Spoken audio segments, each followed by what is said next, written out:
ನಮಸ್ತೆ ಸ್ನೇಹಿತರೆ, ಇವತ್ತಿನ ವಿಡಿಯೋದಲ್ಲಿ ಬೆಣ್ಣೆ ಮುರುಕನ್ನ ಮಾಡ್ತಾ ಇದ್ದೀನಿ. ತುಂಬ ರುಚಿಕರವಾಗಿರುತ್ತೆ, ಹಾಗೆ ತುಂಬ ಸುಲಭವಾಗಿ ಮಾಡ್ಕೊಳ್ಬೋದಂತಹ ರೆಸಿಪಿ. ಒಮ್ಮೆ ಈ ವಿಧಾನದಲ್ಲಿ ಟ್ರೈ ಮಾಡಿ ನೋಡಿ. ಮೊದಲಿಗೆ ನಾನಿಲ್ಲಿ 1 ಟೇಬಲ್ ಸ್ಪೂನು ಜೀರಿಗೆ, 1 ಟೇಬಲ್ ಸ್ಪೂನ್ ಎಳ್ಳನ್ನ ತೊಗೊಂಡಿದ್ದೀನಿ, ಬಿಳಿ ಎಳ್ಳನ್ನ. ಹಾಗೆಯೇ 4 ಬೌಲಷ್ಟು ಅಕ್ಕಿ ಹಿಟ್ಟು, 50 ಗ್ರಾಮಷ್ಟು ಬೆಣ್ಣೆನ ತೊಗೊಂಡಿದ್ದೀನಿ, ರುಚಿಗೆ ತಕ್ಕಷ್ಟು ಉಪ್ಪು, ಇಂಗು ತೊಗೊಂಡಿದ್ದೀನಿ 1/4 ಸ್ಪೂನಷ್ಟು. ಹಾಗೆಯೇ ಕಡಲೆ ಹಿಟ್ಟು ಚಿಕ್ಕ ಬೌಲಲ್ಲಿರೋದು 5 ಸ್ಪೂನಷ್ಟು ತೊಗೊಂಡಿದ್ದೀನಿ. ಇದು ಹುರ್ಗಡ್ಲೆ ಪುಡಿ ಮಾಡಿ ಇಟ್ಕೊಂಡಿದ್ದೀನಿ. ನಾನಿವಾಗ ಒಂದು ಬೌಲ್ಗೆ ಇದನ್ನು ಮಿಕ್ಸ್ ಮಾಡ್ಕೊಳ್ಳೋದಕ್ಕೋಸ್ಕರ ಅಕ್ಕಿ ಹಿಟ್ಟನ್ನ ಹಾಕ್ಕೊಂಡಿದ್ದೀನಿ. ಹಾಗೆಯೇ ಹುರ್ಗಡ್ಲೆ ಪುಡಿ ಮಾಡಿರೋದನ್ನು ಸೇರಿಸ್ಕೊಂಡೆ, ಹಾಗೆ ಕಡಲೆ ಹಿಟ್ಟನ್ನು ಸೇರಿಸ್ಕೊಂಡೆ, ರುಚಿಗೆ ತಕ್ಕಷ್ಟು ಪುಡಿ ಉಪ್ಪನ್ನ ಹಾಕ್ಕೊಂಡೆ. ಇವಾಗ ಹಾಕ್ಕೊಂಡಿದ್ದು ಇಂಗು, ಹಾಗೆ ಜೀರಿಗೆ ಮತ್ತು ಎಳ್ಳನ್ನ ಹಾಕ್ಕೊಂಡಿದ್ದೀನಿ. ಇವಾಗ ನಾನು ತೊಗೊಂಡಿರೋ 50 ಗ್ರಾಮು ಬೆಣ್ಣೆನ ಸೇರಿಸ್ಕೊಂಡು ಮೊದಲಿಗೆ ಮಿಕ್ಸ್ ಮಾಡ್ಕೊಳ್ತೀನಿ. ಇದು ಉಂಡೆ ಶೇಪ್ ಅಂದರೆ ನಾವು ಕೈಯಲ್ಲಿ ಹಿಡಿದಾಗ ಉಂಡೆ ಥರ ಬಂದರೆ ಇದು ಕರೆಕ್ಟಾಗಿದೆ ಅಂತ ಅರ್ಥ. ಇಲ್ಲಾಂದರೆ ಇನ್ನೊಂದು ಸ್ವಲ್ಪ ಬೆಣ್ಣೆನ ಸೇರಿಸ್ಕೋಬೇಕಾಗತ್ತೆ. ನೋಡಿ, ಈ ಥರ ಬಂದರೆ ಕರೆಕ್ಟ್ ಇದೆ ಅಂತ. ಇವಾಗ ನಾನು ಇದಕ್ಕೆ ಸ್ವಲ್ಪ ಸ್ವಲ್ಪನೇ ನೀರು ಹಾಕ್ಕೊಳ್ತಾ ಮಿಕ್ಸ್ ಮಾಡ್ಕೊಳ್ತೀನಿ. ನಾನಿಲ್ಲಿ 1 ಲೋಟ ನೀರನ್ನ ಫುಲ್ಲು ಬಳಸ್ಕೊಂಡಿದ್ದೀನಿ. ಕರೆಕ್ಟಾಗಿ 1 ಲೋಟ ನೀರನ್ನ ಇದು ಮಿಕ್ಸ್ ಮಾಡ್ಕೊಳ್ಳೋದಕ್ಕೆ ಸರಿ ಹೋಗಿದೆ. ಈ ರೀತಿ ಮಿಕ್ಸ್ ಮಾಡ್ಕೊಂಡ ನಂತರ ನಾನು ಚಕ್ಲಿ ಒರಳಿಗೆ ಹಾಕ್ಕೊಳ್ತೀನಿ. ಇನ್ನೊಂದು ಕಡೆ ನಾನು ಎಣ್ಣೆನ ಕಾಯೋದಕ್ಕೆ ಇಟ್ಕೊಂಡಿದ್ದೀನಿ. ಒಟ್ಟಿಗೆ ಇದನ್ನು ಬಾಣಲೆಗೆ ಹಾಕ್ಕೊಳ್ತೀನಿ.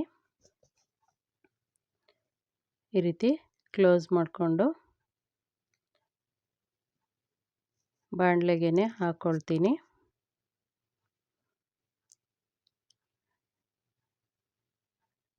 ಈ ರೀತಿ ಕಾದ ಎಣ್ಣೆಯಲ್ಲಿ ಹಾಕ್ಕೊಂಡು ಬೇಯಿಸ್ಕೊಳ್ತೀನಿ.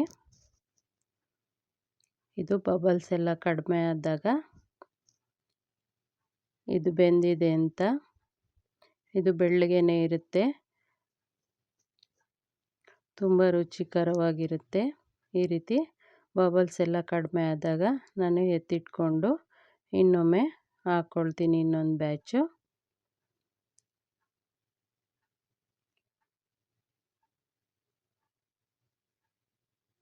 ಇವಾಗ ಎತ್ತಿಟ್ಕೊಂಡು ಇನ್ನೊಂದು ಸಾರಿ ಹಾಕ್ಕೊಳ್ತೀನಿ.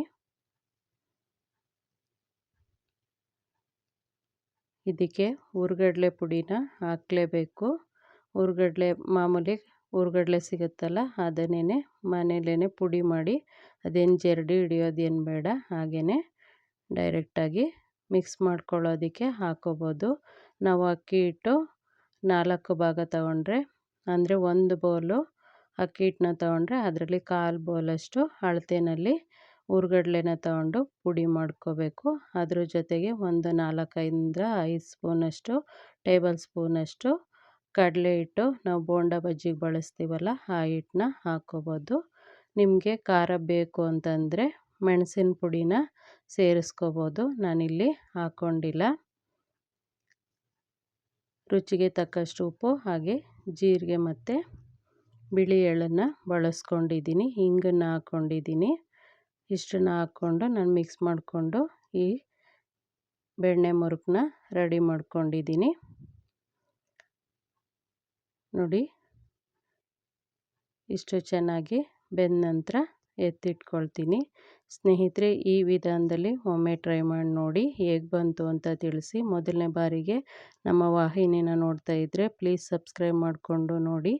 ಧನ್ಯವಾದಗಳು.